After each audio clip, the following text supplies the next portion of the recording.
US President Joe Biden will visit Israel on Wednesday for talks with Israeli Prime Minister Benjamin Netanyahu and makes clear Israel has the right to defend itself. Secretary of State Antony Blinken announced on Tuesday as the war between Israeli forces and Palestine-based Hamas militants entered its 11th day. Earlier, Iran's foreign minister said Israel would not be allowed to act in Gaza without consequences, warning of primitive action in the coming hours. Israel has vowed to annihilate the Hamas movement that rules Gaza after fighters burst into Israel on October 7, killing 1,300 people, mainly civilians, in the deadliest day in the country's 75-year-old history. Gaza authorities said over 2,800 people have been killed there, around a quarter of them children, and more than 10,000 wounded are in hospital, desperately short of supplies. Meanwhile, Israel launches strikes overnight in Hezbollah terrorist target in Lebanon, the Israeli army said in a statement early Tuesday.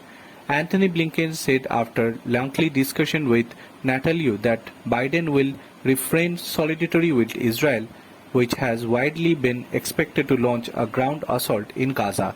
Iranian Foreign Minister Hossein Amidullah told state TV leaders that resistance will not allow Zionist regime to take any action in Gaza. All operations are open and we cannot be indifferent to the war crimes committed against the people of Gaza. The residents in front of capable of waging long-term war with enemy. In the coming hours, we can expect primitive action by resistance fronts. He said without collaborating, Iran refers to regional end countries and forces opposed to Israel and the United States as a resistant front. The Israeli Air Forces said it struck terror target and military instructor of Hezbollah, Lebanon.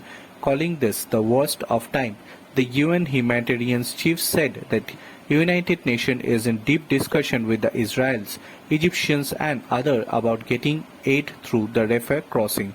Hugely helped in Blinken, who has been traveling in the region, Martin Griffith, who is heading to Cairo on Tuesday to try and help the negotiation, said in an interview with the UN on Monday that he has hoping for some good news soon. Some 400 of the 900 Israeli civilians' bodies sent to the National Center for Forensic Medicine following the Hamas attack remain unidentified. The ahead of the census said on Monday the amount of charred bodies were found. The proportion is high that Dr. Cheng Kun said, "I don't know how long it will take." Hamas terrorists have released footage of hostages who has kidnapped amid the Israel attacks, showing the woman receiving medical care while asking to be returned home.